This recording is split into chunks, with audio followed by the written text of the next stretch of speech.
বরাক উপত্যকার বিশিষ্ট কবি ও সাংবাদিক বিজয় কুমার ভট্টাচার্যের প্রয়াণ।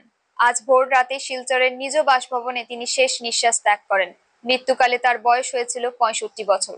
বিজয় কুমার ভট্টাচার্য বরাক উপত্যকার একজন শীর্ষস্থানীয় কবি ছিলেন। তার মৃতদেহ শিলচর প্রেস ক্লাবে নিয়ে আসা হয়, যেখানে press club, Cachar e-media association এবং অন্যান্য বিভিন্ন সংগঠনের পক্ষ থেকে তাঁকে শেষ শ্রদ্ধা জানানো হয়। তার মৃত্যুতে গোটা বরাক উপত্যকায় শোকের ছায়া নেমে এসেছে। আজকে সত্যিকার অর্থেই সকালবেলা আমাদের কাছে একটা অত্যন্ত দুঃখের খবর চলে এসেছে। আমাদের এই উপত্যকার একজন প্রথম সারির কবি সাংবাদিক বিজয় ভট্টাচার্য আজ আমাদের মধ্যে নেই।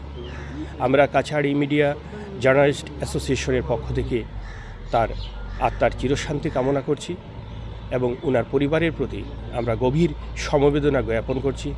কারণ বিজয় কুমার ভট্টাচার্য যদি বলতে হয় অনেক কিছুই বলতে হবে, কারণ আমরা জানি বিজয় কুমার ভট্টাচার্য একাধারে যেভাবে একজন কবি ছিলেন ঠিক একইভাবে তিনি সাংবাদিক ছিলেন।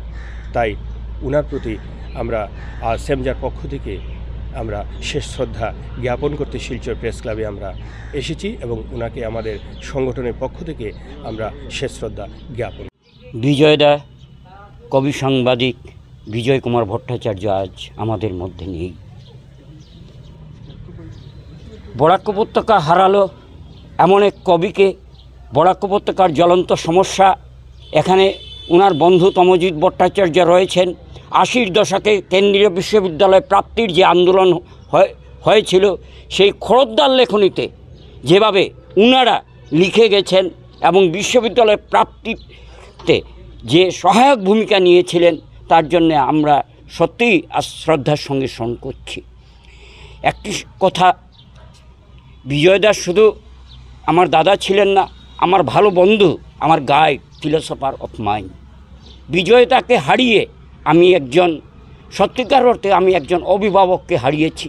বিজয়দা চলার পথের পাথেও বিজয়দা আজকে এটা না থাকাতে তার শূন্যতা পূরণ হবার নয়, এবং স্পষ্ট কথা বিজয়দা স্পষ্টভাবে বলার ক্ষমতা রাখতেন।